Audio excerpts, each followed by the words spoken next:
sharebusiness24.com এর পক্ষ থেকে সবাইকে স্বাগত। নিয়ন্ত্রণ নিয়ে হঠাৎ ইসলামী ব্যাংকে অস্থিরতা। দেশের অন্যতম বৃহৎ শরিয়া ভিত্তিক ব্যাংক ইসলামী ব্যাংক বাংলাদেশ পিএলসিতে আবারও অস্থিরতা দেখা দিয়েছে। সাম্প্রতিক সময়ে এই অস্থিরতার পেছনে নতুন করে উঠে আসছে পরিচালনা পর্ষদের পরিবর্তন, আভ্যন্তরীণ বিভক্তির বিষয়টি। এমডিকে দীর্ঘ ছুটিতে পাঠানোর আগে পর্ষদে একটি গুরুত্বপূর্ণ রদবদল হয়েছে, যা বর্তমান পরিস্থিতিকে আরও জটিল করে তুলেছে। সংশ্লিষ্ট সূত্রে জানা গেছে, সম্প্রতি পর্ষদ থেকে জামায়াতপন্থী হিসেবে পরিচিত একজন পরিচালককে সরিয়ে দেওয়া হয়। তার স্থলে নতুন সদস্য হিসেবে যুক্ত করা হয়েছে এমন ব্যক্তিদের যাদের ব্যবসায়ী গোষ্ঠী এস আলম গ্রুপের ঘনিষ্ঠ হিসেবে দেখা হচ্ছে। বিশ্লেষকদের মতে এই পরিবর্তন কেবল ব্যক্তি পর্যায়ের নয়, বরং ব্যাংকের নিয়ন্ত্রণ ও সিদ্ধান্ত গ্রহণ প্রক্রিয়া একটি নতুন ভারসাম্য তৈরি করেছে, যার সরাসরি প্রভাব পড়েছে শীর্ষ ব্যবস্থাপনায়। বিশেষ করে ব্যবস্থাপনা পরিচালক ও প্রধান নির্বাহী কর্মকর্তা ওমর ফারুক খানকে হঠাৎ করে 1.5 মাসের ছুটিতে পাঠানোর ঘটনায় ব্যাংকিং খাত জুড়ে নানা প্রশ্ন ও জল্পনা তৈরি হয়েছে। পরিচালনা পর্ষদের সিদ্ধান্ত অনুযায়ী গত 13 এপ্রিল থেকে 31 মে পর্যন্ত তিনি ছুটিতে থাকবেন। যদিও তিনি মূলত 15 দিনের ছুটি চেয়েছিলেন, পর্ষদ সেটিকে বাড়িয়ে প্রায় 49 দিনে উন্নীত করেছে। এই সিদ্ধান্তকে কেন্দ্র করে ব্যাংকের আভ্যন্তরীণ পরিস্থিতি, ক্ষমতার ভারসাম্য এবং ভবিষ্যৎ নিয়ন্ত্রণ নিয়ে নতুন করে আলোচনা শুরু হয়েছে। ছুটি নাকি কৌশলগত সরানো? পর্ষদ সূত্র বলছে, এমডি ব্যক্তিগত কারণে ছুটির আবেদন করেছিলেন, তবে সংশ্লিষ্ট একাধিক সূত্রের দাবি এটি স্বেচ্ছা ছুটির চেয়ে বাধ্যতামূলক ছুটি বলেই বেশি প্রতীয়মান। বিশেষ করে পর্ষদের পক্ষ থেকে মৌখিকভাবে দীর্ঘ সময় ছুটি কাটানোর পরামর্শ দেওয়া, এই সিদ্ধান্তের পেছনে অন্য কোনো উদ্দেশ্য আছে কিনা সে প্রশ্ন উঠেছে। ব্যাংকিং খাতের অভিজ্ঞরা বলছেন, এমন পরিস্থিতি সাধারণত ব্যবস্থাপনায় পরিবর্তনের পূর্বাভাস হিসেবে দেখা যায়। এমডির ছুটি, পর্ষদ পরিবর্তনের ধারাবাহিকতা। পর্ষদে এই রদবদলের পরপরই ব্যবস্থাপনা পরিচালককে 1.5 মাসের ছুটিতে পাঠানোর সিদ্ধান্তও আসে। ফলে দুটি ঘটনাকে একই সূত্রে দেখছেন ব্যাংকিং খাতের সংশ্লিষ্টরা।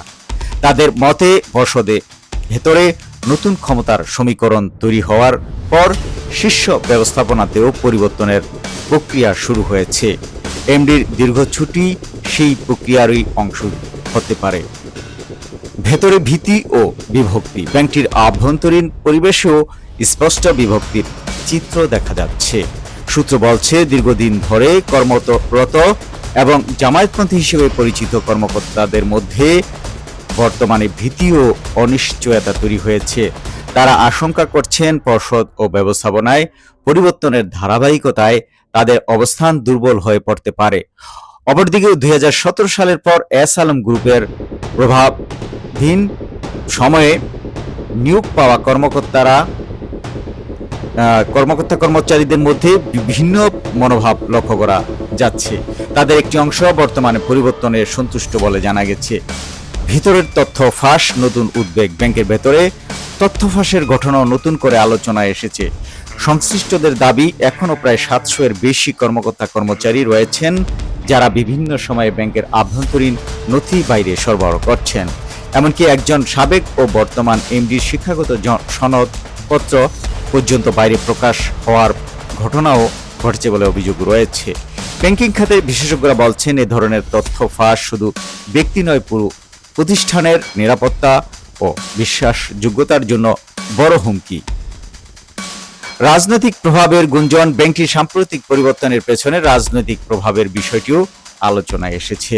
বিভিন্ন সূত্রের দাবি, বাংলাদেশ জাতীয়তাবাদী দলের নেতৃত্বাধীন সরকারের ইঙ্গিতে পরিচালনা পর্ষদে আরও পরিবর্তন আসতে পারে। যদিও এই বিষয়ে আনুষ্ঠানিকভাবে কিছু বলা হয়নি, তবু ব্যাংকিং খাতের সংশ্লিষ্টদের মধ্যে এই নিয়ে ব্যাপক আলোচনা চলছে। ফিরছে কি পুরনো নিয়ন্ত্রণ? সবচেয়ে বড় প্রশ্ন হয়ে উঠছে, ইসলামী ব্যাংকে আবারও কি এস আলম গ্রুপের প্রভাব ফিরে আসছে? পর্ষদে নতুন সদস্য অন্তর্ভুক্তি, এমডির ছুটি এবং আভ্যন্তরীণ অবস্থার পরিবর্তন সবকিছু মিলিয়ে এমন আশঙ্কা উড়িয়ে দিচ্ছেন না বিশ্লেষকরা। তবে তারা এটাও বলছেন পরিস্থিতি এখনো পরিবর্তনশীল এবং চূড়ান্ত সিদ্ধান্ত বা নিয়ন্ত্রণ কাঠামো নির্ধারণে আরও সময় লাগতে পারে।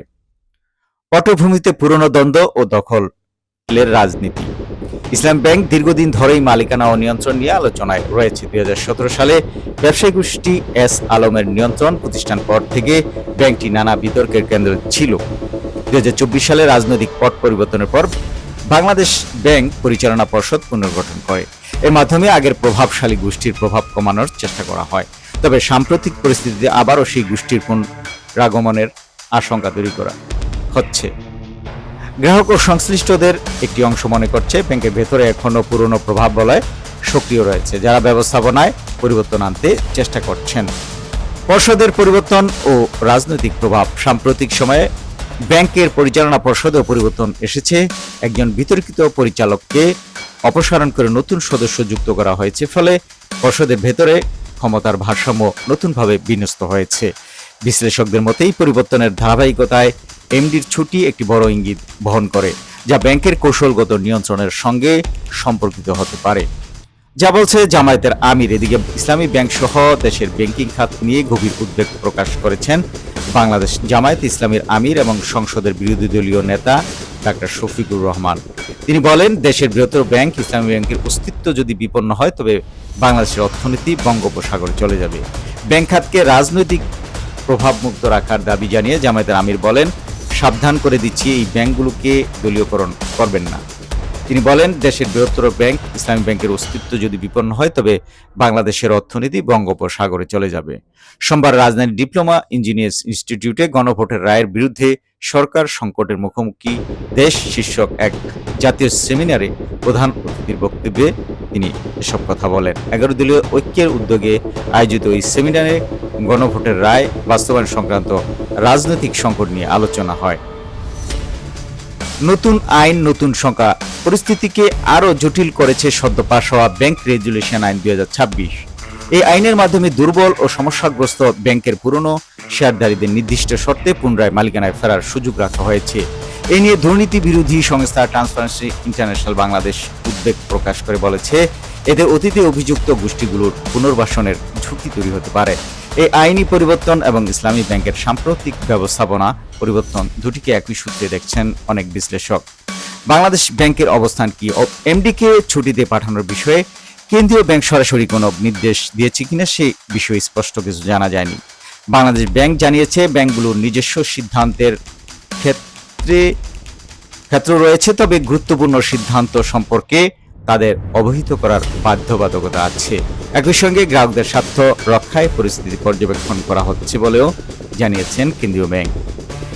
গ্রাহকদের উদ্বেগ ও প্রতিক্রিয়া। এদিকে ব্যাংকটির গ্রাহকদের একটি অংশ ইতিমধ্যে রাস্তায় নেমে প্রতিবাদ জানিয়েছেন। তাদের অভিযোগ, ব্যাংকটিকে আবারও একটি নির্দিষ্ট গোষ্ঠীর নিয়ন্ত্রণ নেওয়ার চেষ্টা চলছে।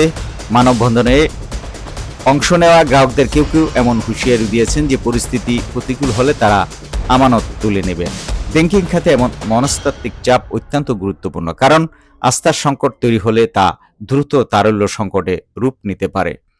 সামনে কি? বর্তমান পরিস্থিতি কয়েকটি গুরুত্বপূর্ণ প্রশ্ন সামনে নিয়ে এসেছে। এমডির এই দীর্ঘ ছুটি কি সাময়িক নাকি স্থায়ী পরিবর্তনের পূর্বাভাস? পরিচালনা পর্ষদের ভেতরে নতুন করে ক্ষমতার পুনর্বিন্যাস হচ্ছে? নতুন আইনের সুযোগে পুরনো গোষ্ঠীর পুনরাগমন ঘটবে কি?